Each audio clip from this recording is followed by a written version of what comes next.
Después de ganar $800.000 en la lotería, mis padres me exigieron darle la mitad a mi hermano o abandonar la casa. Me negué, y su venganza ridícula terminó exponiendo su propia avaricia. Tengo 25 años y necesito desahogarme. Lo que viví es una historia de venganza tan precisa que haría que hasta Maquiavelo aplaudiera. Pero para entender bien lo que ocurrió, primero hay que conocer la dinámica familiar en la que crecí. Sin ese contexto, podrías pensar que soy solo un tipo rencoroso.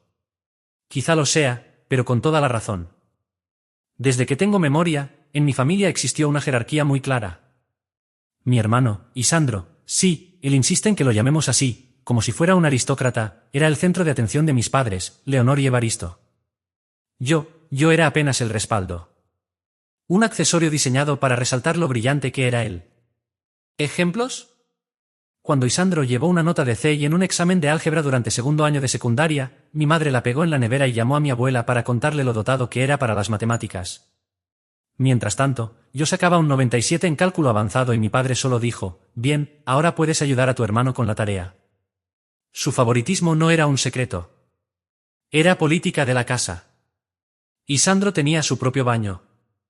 Yo compartía con las visitas. Su habitación era el doble de grande que la mía y estaba ubicada lejos del ruido de la calle. Cuando íbamos a comprar ropa, mi madre le hacía probar 15 conjuntos distintos hasta encontrar el ideal. A mí solo me decía, esto te queda bien, Breno. Vámonos. Hasta las fotos familiares eran una declaración de prioridades. Isandro siempre aparecía en el centro, con la mejor iluminación y una sonrisa ensayada. Yo terminaba a un lado, a veces incluso recortado de las copias que mi madre enviaba a los parientes. A él le tomaban retratos profesionales para las fotos escolares. A mí, las fotos del paquete básico que ofrecía la escuela. Las navidades eran aún más evidentes. Isandro recibía consolas, ropa de marca y todo lo que estuviera de moda. Yo, útiles escolares genéricos y prendas de rebaja que rara vez eran de mi talla. Cuando preguntaba por qué Santa tenía preferencias tan obvias, mi madre respondía con su clásica frase culpabilizadora, deberías estar agradecido, Breno. No todos son tan afortunados como tu hermano. La gota que colmó el vaso fue cuando quise unirme al equipo de lucha libre en la secundaria. Por fin había encontrado algo que me apasionaba, una oportunidad para destacar por mí mismo. Pero la respuesta de mis padres fue directa, el equipo es caro, Breno. Búscate un pasatiempo que no implique gastos. Esto, apenas 3 meses después de que gastaran $2.800 en equipo de fútbol para Isandro, solo porque había dicho que le gustaría probarlo. Lo peor fue ver cómo Isandro abandonaba el fútbol 6 semanas después porque el entrenador era muy exigente. Todo ese equipo terminó acumulando polvo en el garaje mientras yo usaba ropa prestada que olía a sudor ajeno.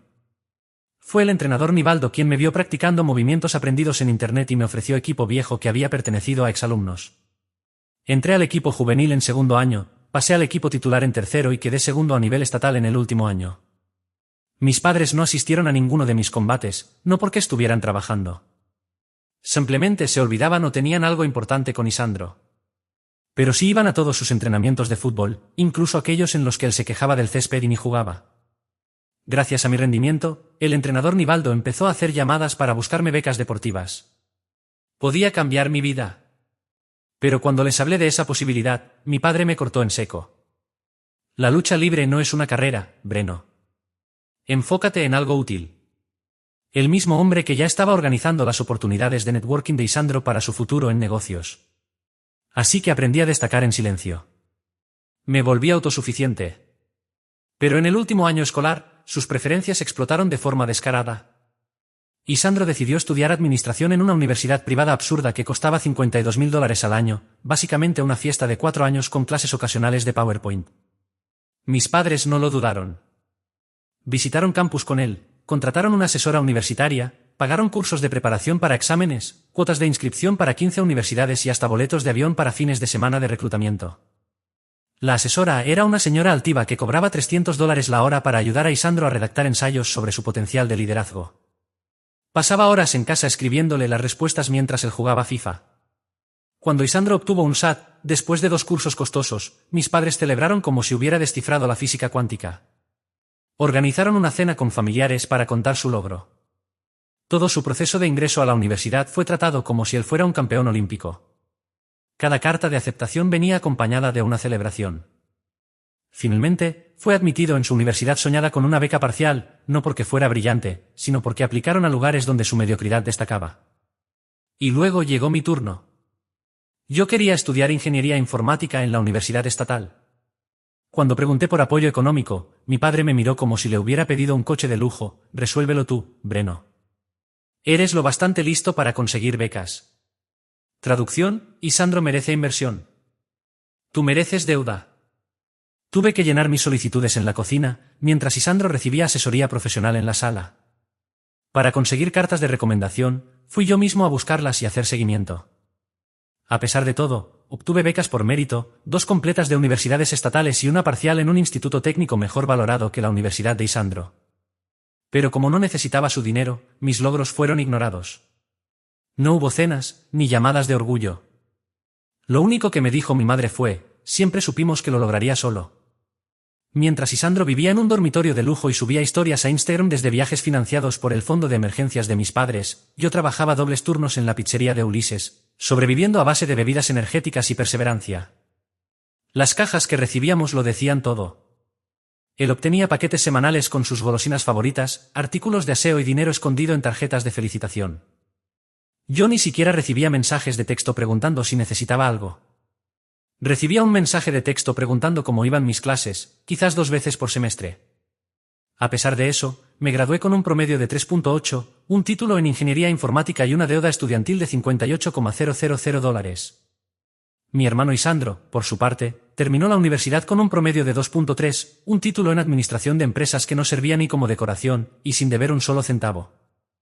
Después de graduarme, me vi obligado a regresar a casa porque los salarios iniciales en ingeniería apenas alcanzan cuando tienes que destinar $850 mensuales a pagar préstamos. Ahí fue cuando mis padres empezaron a mostrar su verdadera cara. Me exigieron pagar $650 al mes para vivir en mi antiguo cuarto de la infancia, mientras que Isandro regresó al suyo sin pagar un centavo. Cuando cuestioné esta evidente desigualdad, la respuesta de mi padre fue gloriosa: Isandro está explorando sus opciones profesionales. Tú ya tienes un ingreso estable. La exploración profesional de Isandro se prolongó por 14 meses, que consistieron básicamente en dormir hasta las 3 de la tarde y jugar FIFA con sus amigos universitarios, todos igual de perdidos. Pero aparentemente eso bastaba para merecer hospedaje y comida gratis, mientras yo pagaba lo equivalente a un alquiler por dormir en una cama de una plaza rodeado de pósters de Pokémon de mi infancia. El trato pasivo-agresivo era constante. Mi madre lavaba su ropa, le cocinaba sus platos favoritos, y luego me preguntaba por qué no contribuía más al hogar, ignorando que yo trabajaba 55 horas semanales y además les pagaba renta. Le limpiaba el cuarto a Isandro mientras se quejaba porque yo había dejado una taza en el fregadero. Vivir ahí se volvió una especie de guerra psicológica. Isandro ponía música a todo volumen hasta las 2 de la mañana, sabiendo que yo debía levantarme a las 6 para ir al trabajo. Cuando me quejaba, mis padres me decían que debía ser más comprensivo con su proceso creativo. Al parecer, en esas sesiones nocturnas de videojuegos estaba desarrollando un plan de negocios. El acceso a Internet era otra joya del favoritismo, y Isandro tenía la clave del Wi-Fi Premium, mientras que yo debía conformarme con la red básica, que se ralentizaba después de 10 GB. Pedí la contraseña principal y mi padre me dijo que ya estaba presupuestada para los usuarios actuales. Yo pagaba renta, pero ni siquiera podía navegar decentemente por Internet. A los 6 meses de esta absurda convivencia, Isandro anunció su gran idea revolucionaria: abrir una boutique de moda urbana llamada Urban Sello.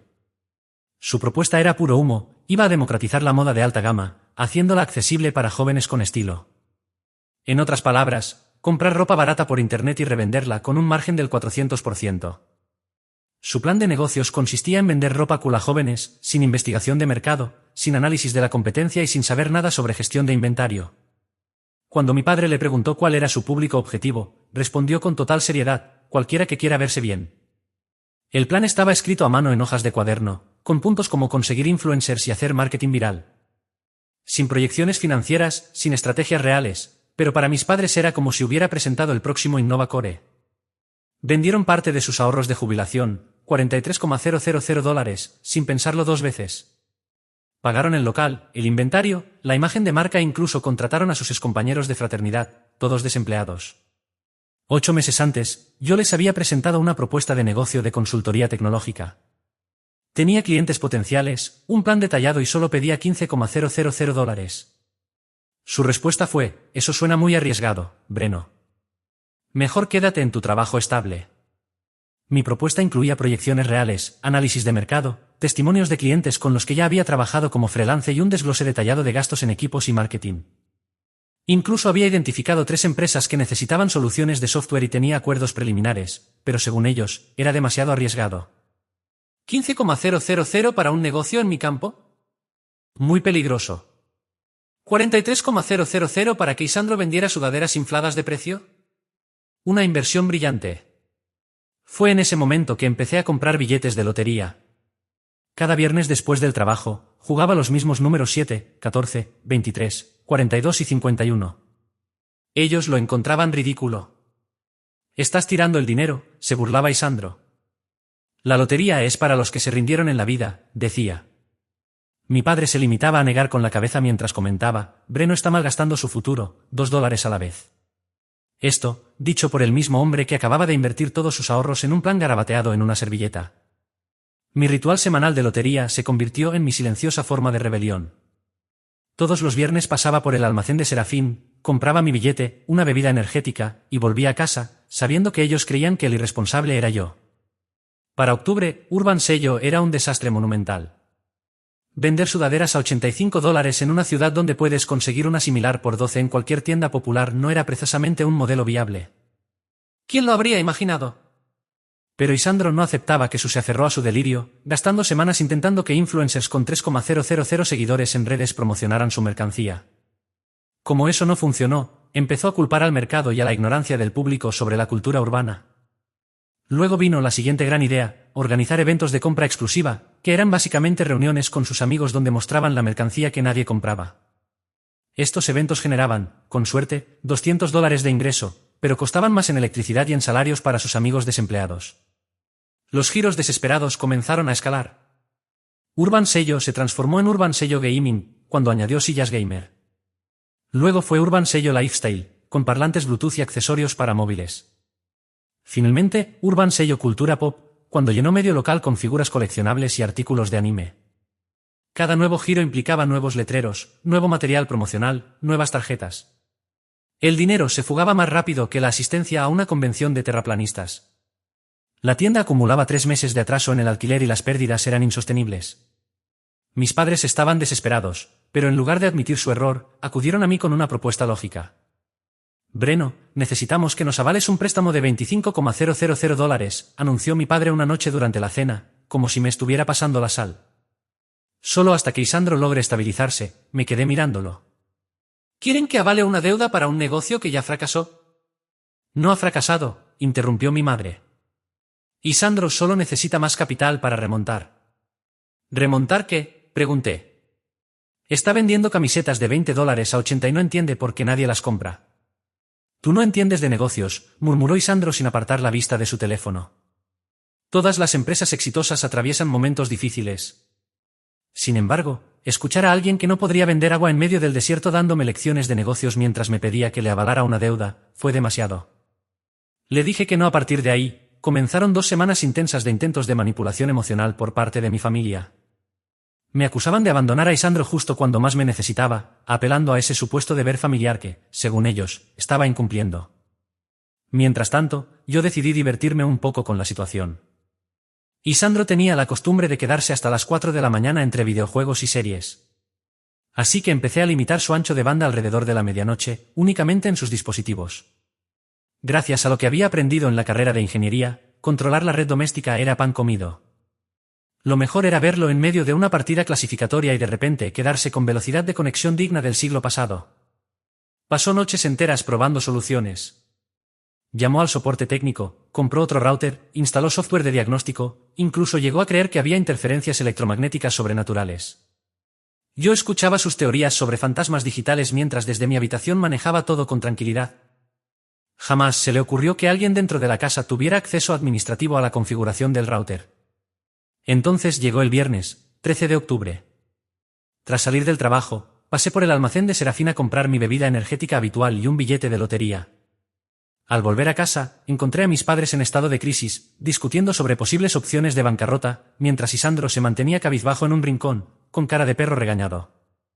Me fui directo a mi cuarto, abrí una cerveza e intenté desconectarme del drama. A eso de las 11 de la noche, comenzó el sorteo. Los números ganadores de esta noche son 7, 14, 23, 42. Miré mi boleto. Coincidían todos. Premio mayor, $800,000 después de impuestos.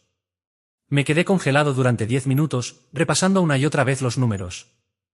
No era un premio de esos gigantescos como los del Powerball, pero sí suficiente para cambiar mi vida por completo.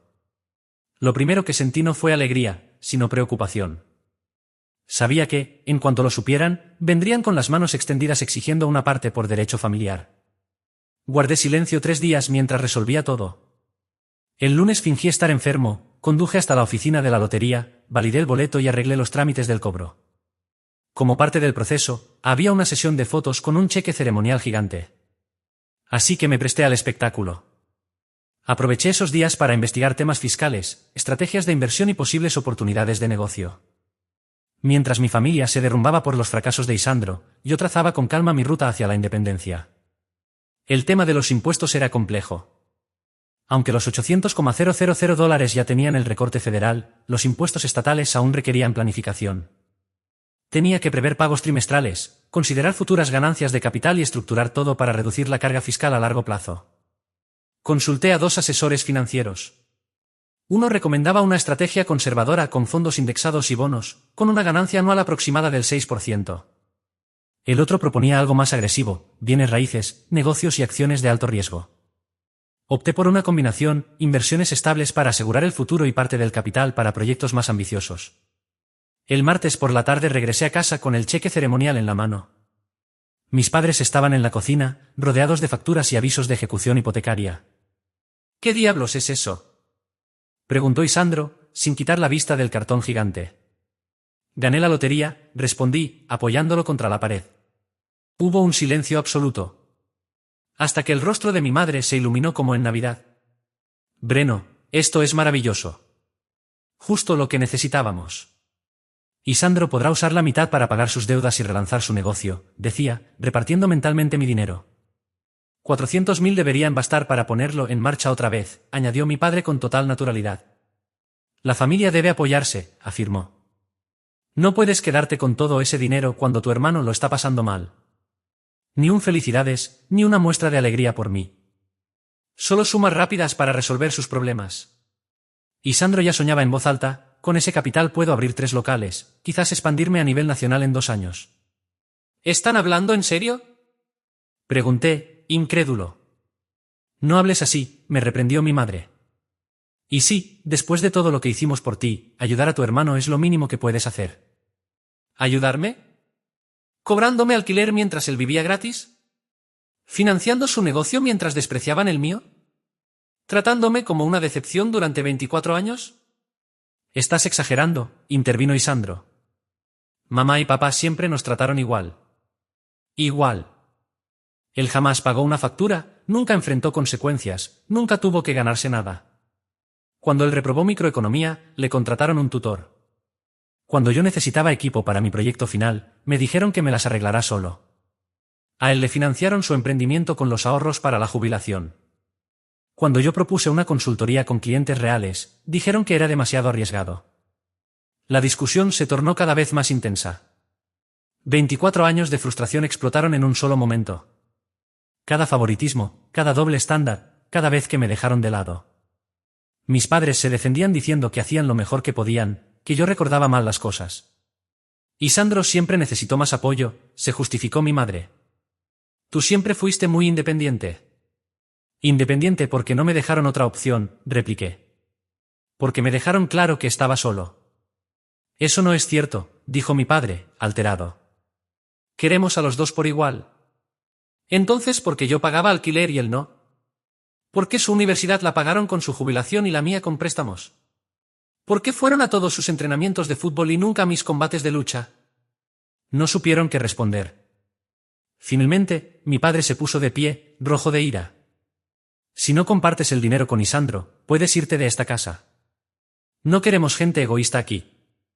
Perfecto, respondí, tomando el cheque. Me voy. Hice mi maleta mientras ellos gritaban cosas sobre lealtad y gratitud. Esa noche dormí en un hotel de paso, planificando mis próximos movimientos. Encontré un apartamento en línea, pagué el depósito y programé la mudanza para el día siguiente. Pero a la mañana siguiente, recordé que había dejado algunos documentos importantes en mi habitación. Regresé alrededor de las 7 de la mañana, pensando que aún estarían dormidos. Entré en silencio, y algo me llamó la atención. El cheque ya no estaba donde lo había dejado. Lo encontré en el salón, hecho pedazos, convertido en confeti. Lo habían cortado con tijeras, rasgado, destruido. Mis padres e Isandro estaban sentados en la mesa del café, como si acabaran de abrir los regalos de Navidad. Solo que los envoltorios eran trozos de mi premio. Al verme, levantaron la vista. Vaya, vaya, dijo Isandro, sosteniendo un fragmento con mi nombre. Mira quién volvió arrastrándose. Mi madre sonrió. Como no quisiste compartir, resolvimos el problema por nuestra cuenta. Mi padre se cruzó de brazos y dijo, ahora no tienes nada. ¿Cómo se siente perderlo todo por ser tan codicioso? Ahí estaban, convencidos de que habían arruinado mi futuro, solo por venganza. Me quedé mirando los restos de lo que habían hecho durante unos segundos, tratando de asimilar lo absurdo de la situación. Y de pronto, no pude contenerme, solté una carcajada que fue creciendo hasta que me costaba respirar, con lágrimas corriendo por mi rostro. Ni siquiera era una risa nerviosa. Era la risa de alguien que acaba de presenciar una estupidez monumental. ¿Qué te pasa?, exclamó Isandro, con el rostro encendido. Acabamos de destruir tu dinero de la lotería. Dios mío. Alcancé a decir entre risas.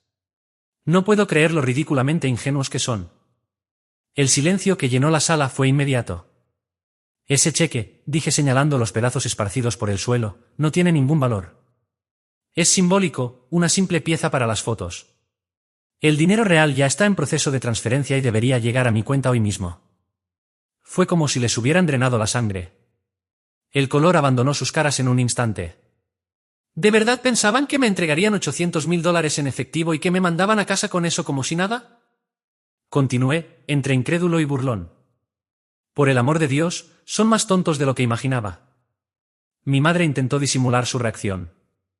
Breno, espera. No entendimos bien. No, la interrumpí tajante. Entendieron perfectamente. Lo que hicieron fue intentar arruinarme por puro rencor, solo porque me negué a financiar otra de las ocurrencias fracasadas de Isandro. Han demostrado exactamente lo que valen para mí. Tomé mis papeles y me dirigí a la puerta.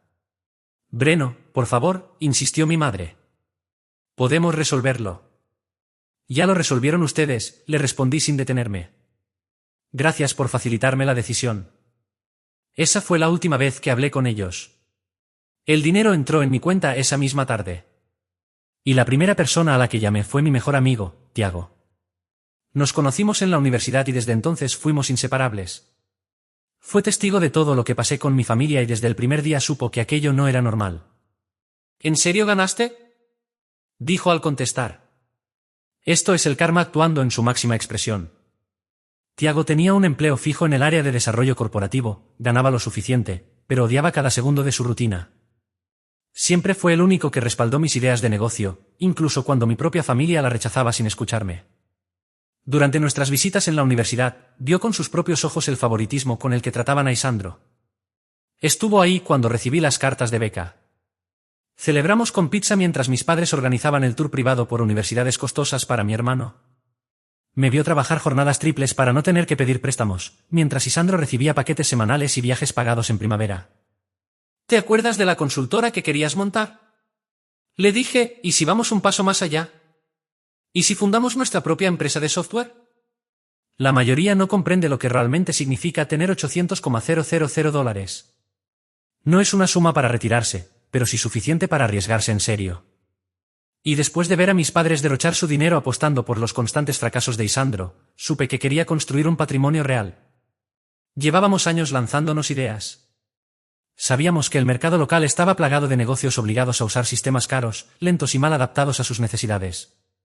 Había una oportunidad enorme para una empresa ágil que ofreciera soluciones precisas y económicas.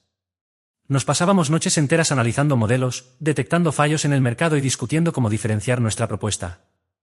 Él dominaba la parte operativa y de gestión de proyectos, y yo me encargaba del diseño técnico y la relación con clientes. Nos complementábamos a la perfección.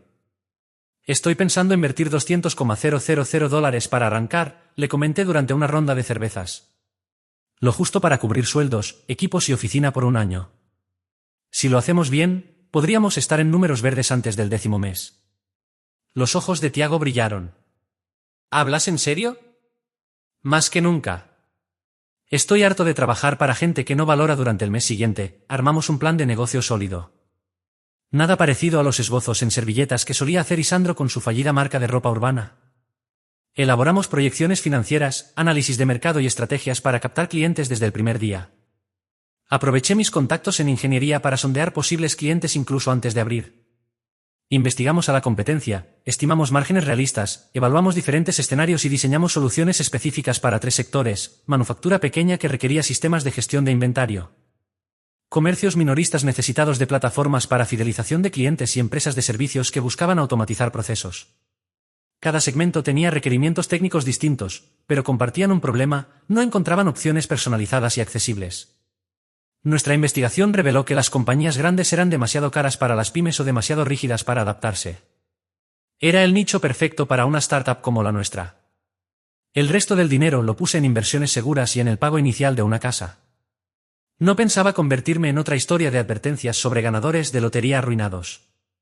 En febrero dimos el paso y lanzamos oficialmente Innovacore, una empresa enfocada en desarrollo de software a medida para pequeñas y medianas empresas.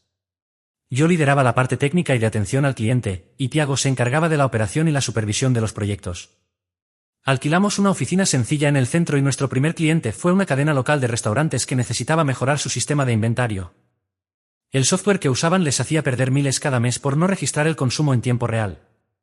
Les diseñamos una solución por $18,000 que les permitió ahorrar $6,000 mensuales desde el primer mes. El boca a boca hizo su trabajo. Nuestra manera de trabajar era muy distinta a la de la competencia.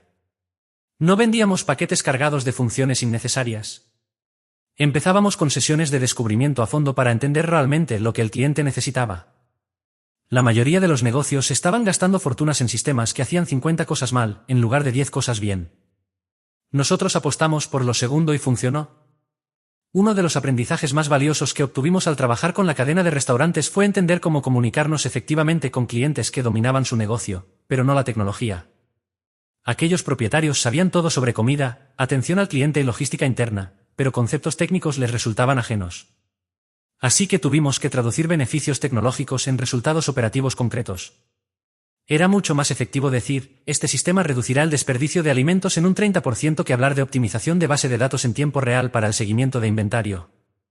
En el 6º mes nos llegó un contrato inesperado con una empresa de manufactura que necesitaba digitalizar todo su sistema de gestión de procesos. Ese proyecto, que terminó generando $85,000, nos posicionó como referentes serios dentro del mercado regional. Su operación anterior funcionaba con 5 plataformas distintas que no se conectaban entre sí. Los empleados repetían los mismos datos en varios sistemas, lo que provocaba errores constantes y una gran ineficiencia. Diseñamos una solución integral que unificó todo en una sola plataforma, con controles de acceso por rol. Los supervisores podían ajustar los cronogramas de producción, lo que automáticamente impactaba en los plazos de envío y las proyecciones financieras. Además, los datos de control de calidad se incorporaban directamente a los indicadores de producción, sin necesidad de carga manual. La implementación duró 3 meses y requirió una colaboración constante, pero los resultados se notaron de inmediato. La eficiencia productiva aumentó en un 25%, los errores en el ingreso de datos se redujeron en un 60% y la gerencia, por fin, tenía visibilidad en tiempo real sobre el funcionamiento general. En todo ese proceso, Tiago fue el socio perfecto. Ambicioso como yo, pero con los pies en la tierra, siempre me detenía cuando intentaba escalar demasiado rápido. Primero dominemos lo que hacemos bien antes de intentar conquistar el mundo, solía decirme. Su experiencia en operaciones nos ayudó a mantenernos enfocados en la ejecución y la atención al cliente. Mientras yo desarrollaba soluciones técnicas, él se aseguraba de que entregáramos todo puntualmente y sin desviarnos del presupuesto.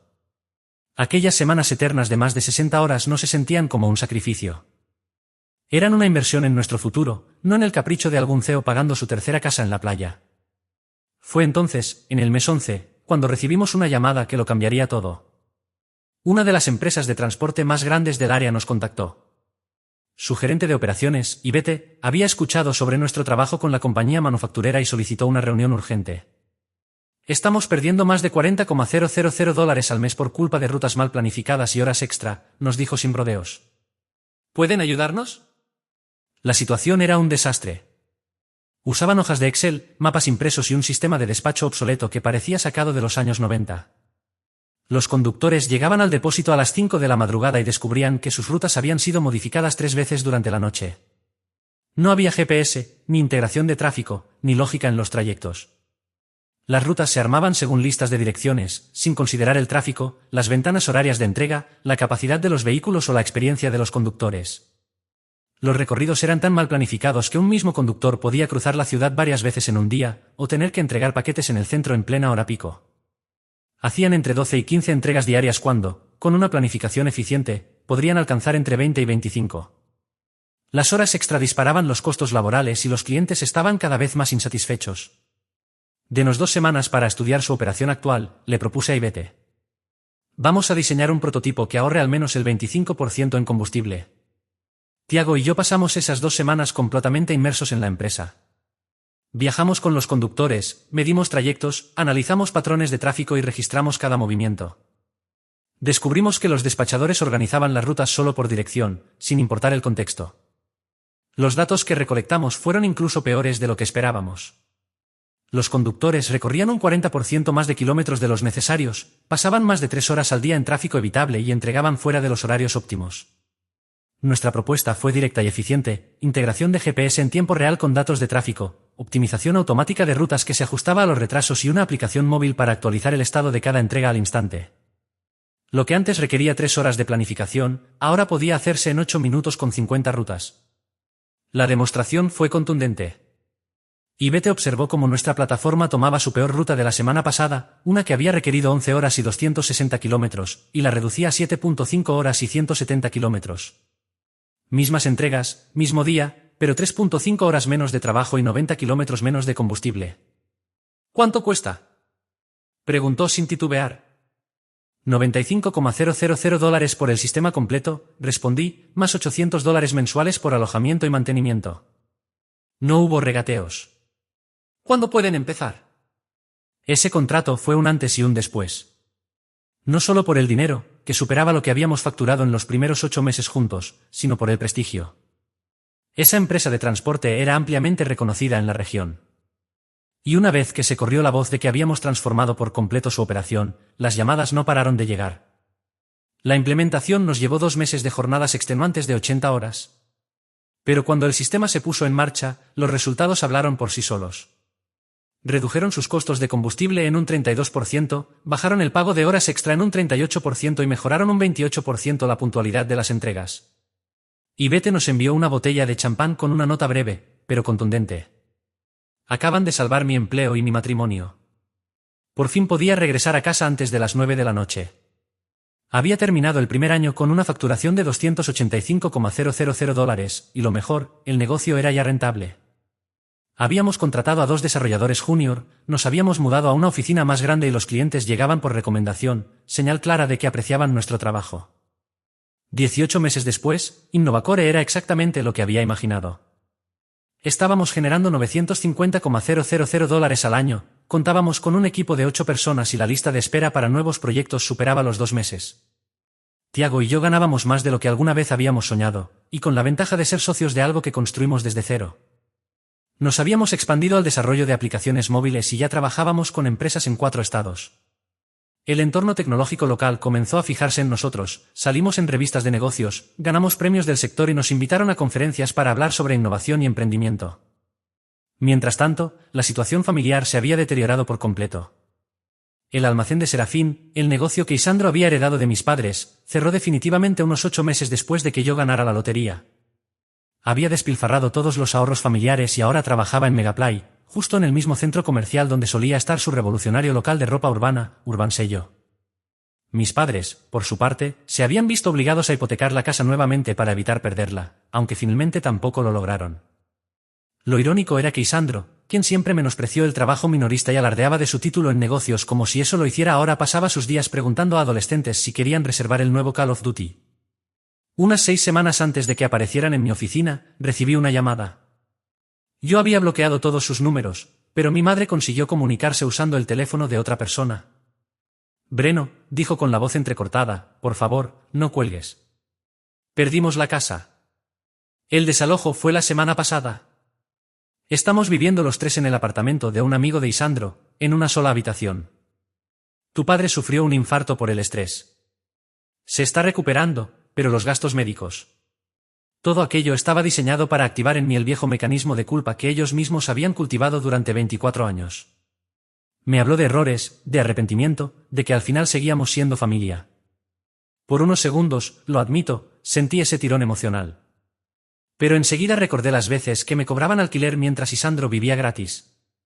Recordé el día en que destrozaron el cheque ceremonial creyendo que era el verdadero premio de lotería. Recordé sus caras, llenas de desprecio y envidia. Ustedes tomaron una decisión hace 2 años, le respondí, sereno. Y ahora vienen a pedirme que lo rescate de las consecuencias de esa elección. Pero somos tus padres, insistió ella. No, la interrumpí. Los padres apoyan a sus hijos, celebran sus logros.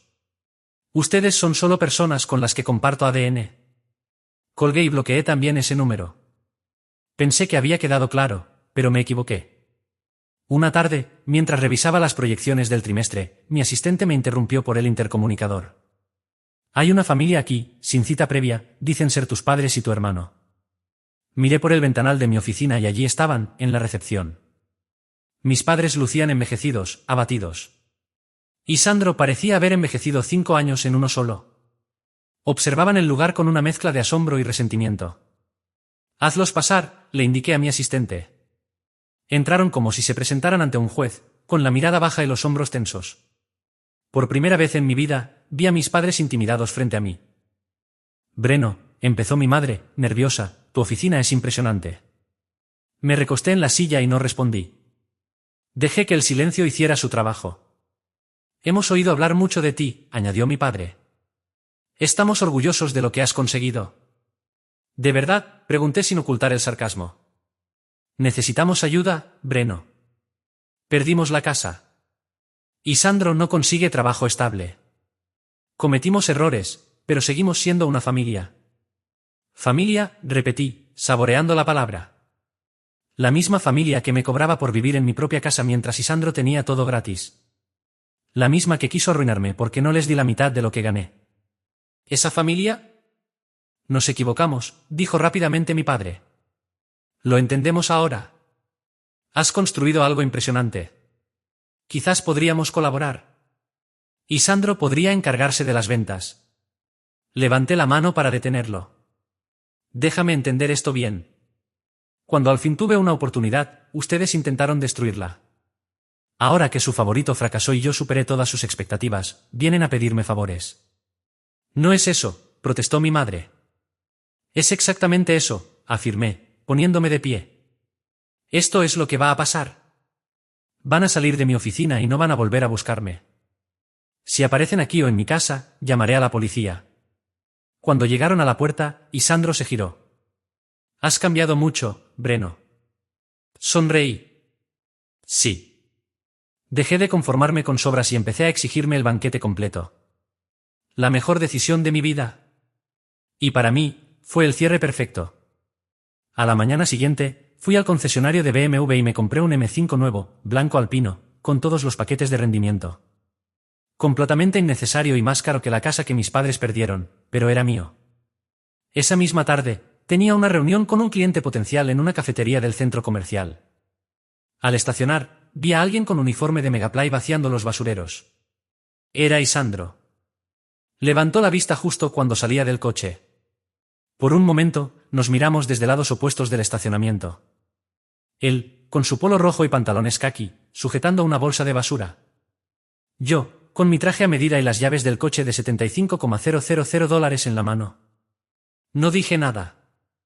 Ni lo reconocí. Cerré el coche y entré al centro comercial como si no existiera. Pero sentí su mirada clavada en mi espalda todo el tiempo. 2 semanas más tarde, mientras organizaba documentos en casa, encontré una carpeta con ejemplares adicionales del reportaje de la revista de negocios donde nos habían destacado. Me quedé un momento observando la portada. Yo, de pie en la oficina, con una sonrisa segura, bajo el titular Emprendedor Regional transforma visión en éxito millonario. Sin pensarlo demasiado, tomé una de las copias, la metí en un sobre y la envié a la dirección del apartamento donde vivían, sin remitente, sin una sola palabra. Solo la imagen y el titular. Nada más. No lo hice por venganza. Lo hice para dejar claro que, sin su ayuda, y pese a todo lo que intentaron impedir, seguí adelante. Esa noche, al salir de la oficina, caminé hasta el estacionamiento. El reflejo del M5 bajo la luz de los faroles me recordó todo el camino recorrido. No era solo un coche, era un símbolo. De esfuerzo. De decisiones difíciles. De dignidad recuperada. Encendí el motor, puse mi lista de música favorita, y mientras me perdía entre las luces de la ciudad, supe que lo verdaderamente valioso no era el dinero ni el reconocimiento. Era la tranquilidad de haberme liberado. De haber elegido por fin a quien darle espacio en mi vida, y a quien dejar atrás sin mirar de nuevo.